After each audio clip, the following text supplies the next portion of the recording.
Bonjour, alors aujourd'hui présentation un peu spéciale d'une nouvelle collection qui sort là mais visiblement pas en vente dans votre maison de la presse préférée. Il s'agit d'une collection que vous pourrez obtenir par abonnement directement, voilà, et qui est proposée par Macha Collection. C'est leur première collection qui est proposée au public. Et il s'agit des guerriers du Moyen-Âge avec un ensemble de figurines de collection. Voilà. Donc j'ai les deux premiers numéros que je vais vous présenter avec évidemment les personnages.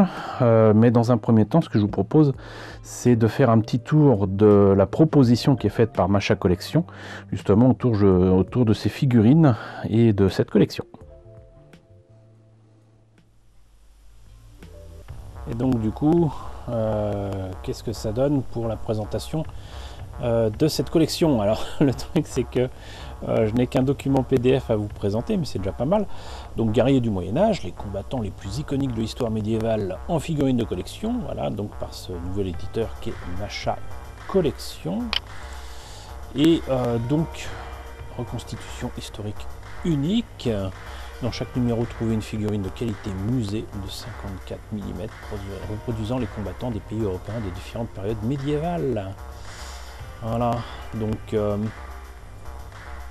la figurine est présentée. Alors c'est vrai qu'il y a des détails de fou reproduits dessus. Alors je pense pas que ce soit fait à la main, hein. C'est soit avec des pochoirs, soit avec certainement des transferts. Ça me semble un peu difficile de reproduire aussi aisément les détails qu'il y a ici, par exemple, sur cette figurine que je vais vous présenter tout à l'heure. Mais sinon, donc à venir dans la collection, il y a des trucs quand même très sympas. Templier, Guillaume le Conquérant, Charles V, dit le Sage, chevalier germanique, un arbalétrier génois. Je dirais que le chevalier germanique et l'arbalétrier, ils me plaisent beaucoup plus que les figurines historiques. Mais bon.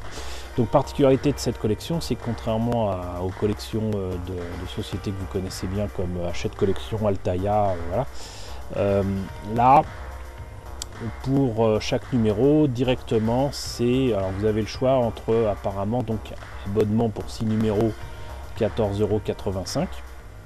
Et sinon, formule classique, abonnement durée libre. Donc visiblement c'est à vous de voir combien de numéros vous voulez. Et ça sera 15,50 €. C'est pas une grosse différence non plus, hein, voilà. Mais en tout cas pas de 50 centimes par-ci, 4,99 € par là. Voilà, c'est très clairement donc 15 € en moyenne, on va dire, par figurine. Alors est-ce que ça vaut ce prix-là?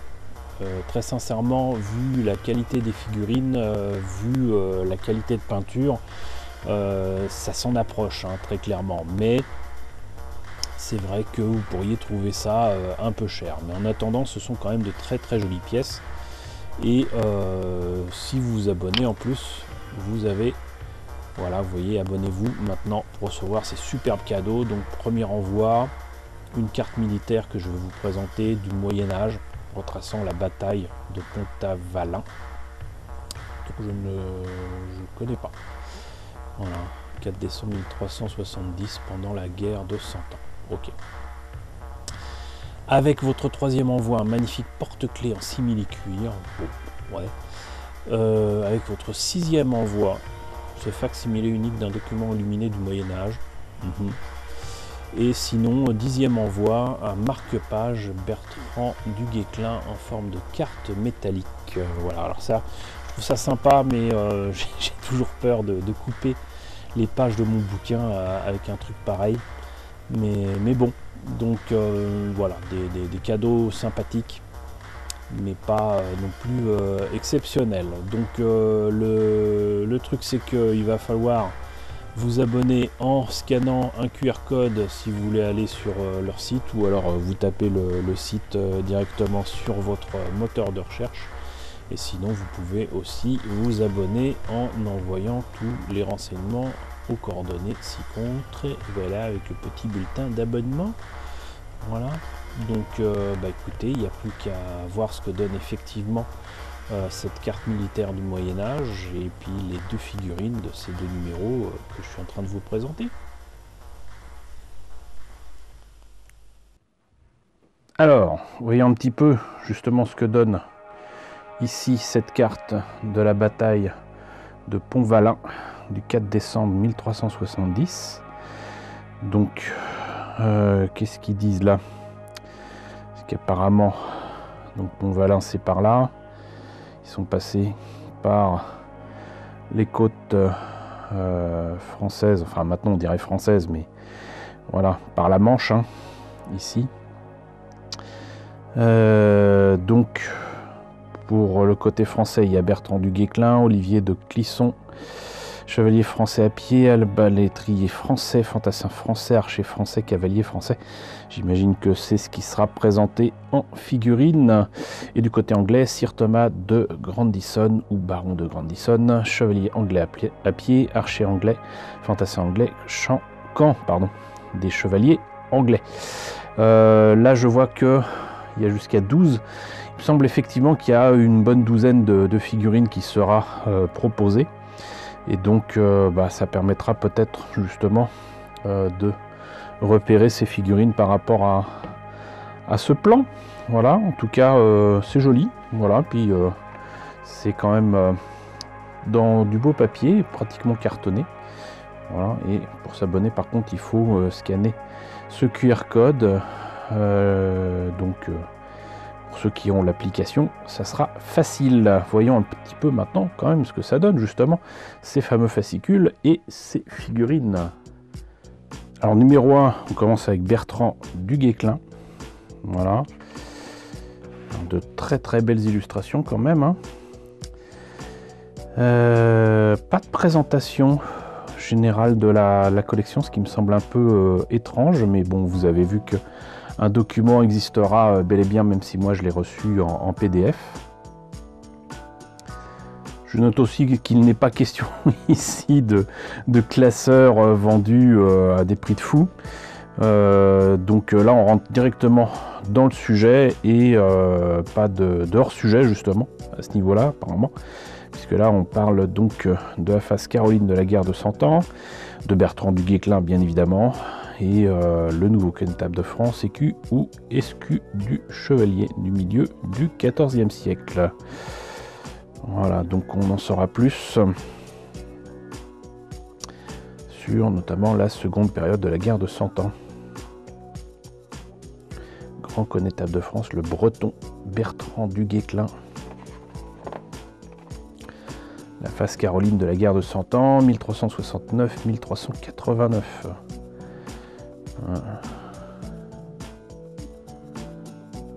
Politique étrangère de Charles V.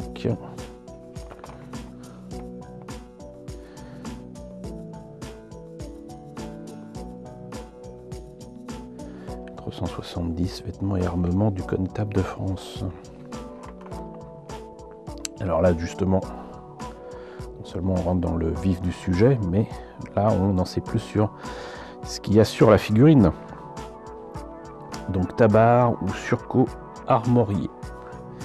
L'épée, le blason, gorgerin de maille, les genouillères, l'épée bâtarde selon la typologie des épées européennes droite à double tranchant, compilée par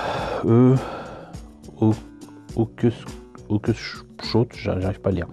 Cette épée peut être désignée comme un sous-type 22A, je sais pas. Elle a une lame effilée à section lenticulaire d'environ 900 mm de longueur et la gouttière de largeur moyenne occupe la majeure partie de la longueur de la lame. La poignée est suffisamment longue, plus de 200 mm, ce qui permet de la saisir à deux mains. Sous les formes ultérieures, ce type est connu sous le nom d'épée bâtarde ou épée à une main et demie. Bon. Ok. Donc du coup, je vais peut-être en profiter pour vous montrer la figurine. La voici, la voilà. Alors elle pèse son poids, hein. Franchement c'est du métal, on le sent. Et donc, présentation Bertrand du Guesclin. Ceci est un objet de collection, toujours bon à préciser. Cet objet n'est pas conçu ou destiné à être utilisé par des enfants de moins de 14 ans, fabriqué en Chine. Ok, donc vraiment fait par Masha Publishing, c'est pas un truc italien made in Yamato, si vous voyez ce que je veux dire. Donc il y a son blason ici, donc franchement très très jolie boîte. Et ce qui est bien aussi, c'est que il n'y a pas besoin d'arracher quoi que ce soit pour le sortir de sa boîte. On peut le remettre ensuite si on veut. Donc il est très très bien protégé dans donc ce petit étui en plastique transparent. Et j'espère que la lumière est suffisamment bonne pour que vous voyez ça. Donc bah franchement c'est très très beau. Alors je sais pas comment ils sont débrouillés pour faire les pochoirs, les transferts ou quoi, mais bon, certaines parties de cette figurine sont très clairement faites à la main, hein. Mais vous voyez que il y a ce qu'il faut. Enfin bon, à la limite un petit jus rendrait ça encore plus intéressant, mais il louche pas. L'épée est presque droite. Enfin pour moi elle l'est, mais bon voilà. Il y a les détails qu'il faut même derrière le bouclier. Non, franchement c'est une très très belle figurine. Et il faudrait pas grand chose pour en faire une belle figurine, pour figuriniste, hein, je dirais. Donc on sent que ouais, 15 €, c'est pas exagéré quoi. C'est pas exagéré. Bon, il n'est pas très très ressemblant. Enfin, je sais pas ce qui est ressemblant par rapport au vrai du Guesclin, mais le dessin et la figurine se ressemblent pas trop. Mais sinon, ça déborde pas, c'est très bien peint. Impeccable. Donc franchement, ce numéro 1, là, impeccable. On en sait plus sur le personnage. Et tout très très bien. Donc le nouveau connétable de France, anciens rivaux, nouveaux alliés. L'armée française ne comptait pas moins de 2000 soldats, dont un détachement du maréchal Arnoux, d'Odredem et une arrière-garde dirigée par De Clisson et Jean de Vienne. Donc la fameuse bataille de Pontvalin, grande chronique de France, Jean Froissart, 1470-1475. Wow. Et ben voilà, ça n'a pas l'air de s'être bien passé. La bataille de Cocherel, 1364. Château de Montmuran, dans lequel Bertrand du Guesclin fut adoubé chevalier en 1354.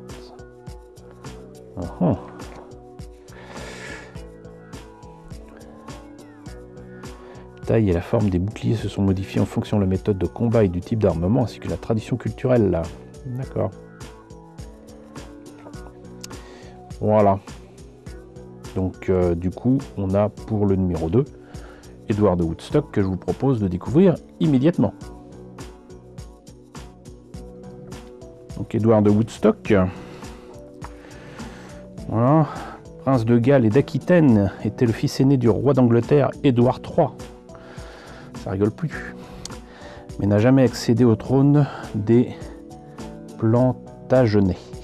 La plupart des historiens le considèrent unanimement comme l'un des généraux les plus talentueux et accomplis de la guerre de 100 ans, et les contemporains du prince Édouard le considéraient comme un exemple de la chevalerie, le plus grand héros de son temps. Il fut connu sous le nom de Édouard de Woodstock. Son célèbre surnom de Prince Noir n'apparaîtra pas avant le XVIe siècle et sera pour la première fois évoqué dans le travail historique et bibliographique de John Leland. Ok. Pas n'importe qui. Parce que même moi, le Prince Noir, j'en ai entendu parler. Phase édouardienne de la guerre de 100 ans, 1337-1360. Donc si j'ai bien suivi, ça se passe un petit peu avant le numéro 1. D'accord. Duché d'Aquitaine. Peste, guerre et trêve. en 1347 et 1352. Une terrible épidémie de peste éclata en Europe, faisant des centaines de fois plus de morts que la guerre. Vêtements et armements du prince. Ok, bah là pareil, hein. Donc on a présentation de ce fameux Woodstock. Et on a là la figurine. Donc là on nous parle du gipon, d'accord, bassinet, grand aume, ceinture de chevalier, gantelet de sablier, d'accord. Et bah, même réflexion, hein. Donc Édouard de Woodstock, prince noir, son blason, très jolie boîte. Et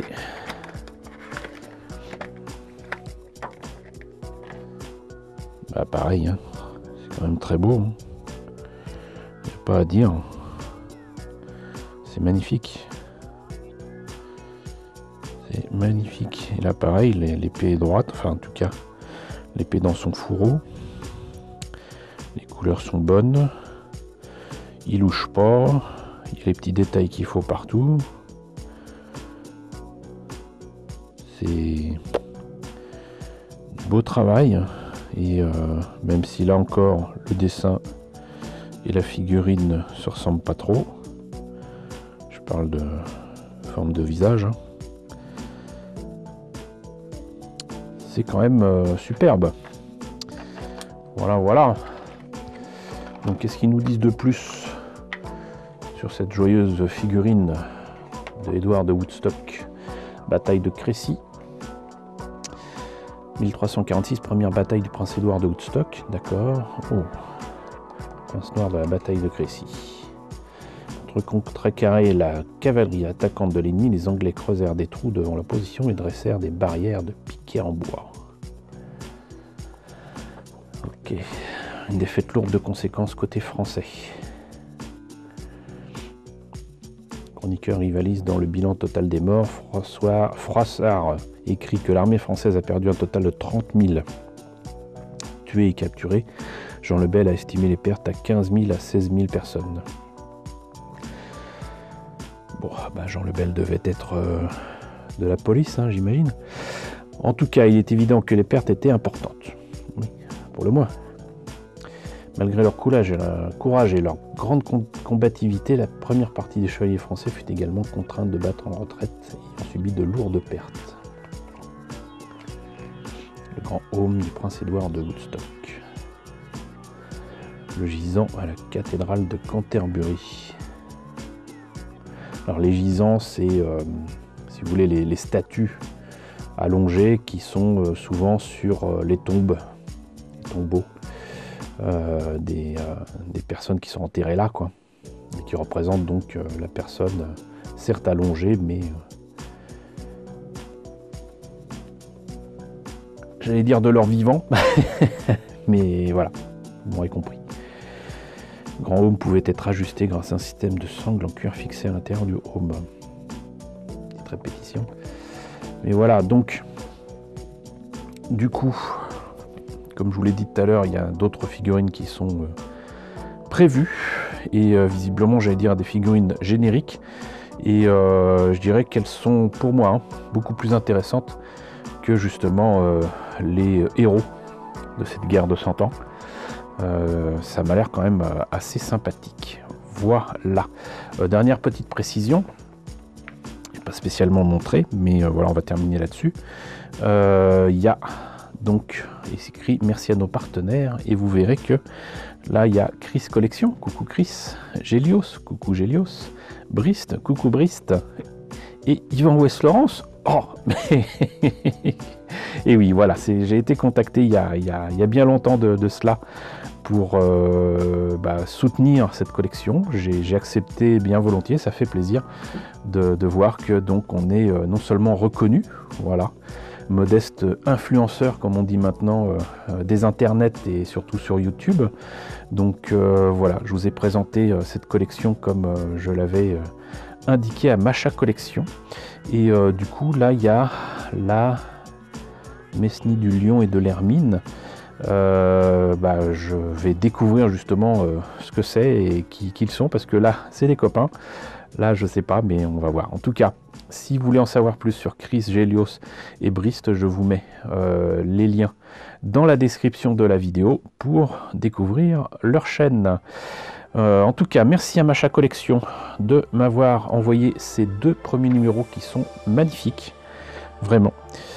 Si vous voulez vous abonner, si vous vous intéressez à tout ça, si vous êtes des habitués de Nota Bene comme moi, le sujet devrait peut-être vous intéresser, donc n'hésitez pas à aller voir sur leur site, veillez à vous abonner ou à obtenir un ou plusieurs numéros, n'hésitez pas.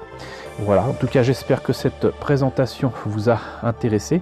N'hésitez pas à me dire ce qu'il en est dans la section commentaires, n'hésitez pas à liker, n'hésitez pas à partager, n'hésitez pas à vous abonner si ce n'est pas déjà le cas. Coucou aux nombreux abonnés qui nous ont rejoints ces derniers temps, bienvenue ici. Coucou aux grands anciens qui me suivent depuis 6 ans. Merci à tous de votre fidélité, merci à tous de votre soutien sur Tipeee, sur Paypal. Surtout prenez soin de vous, je vous laisse avec la liste des contributeurs de la chaîne et je vous dis à très bientôt, je l'espère, pour la présentation d'un nouveau numéro Guerrier du Moyen-Âge.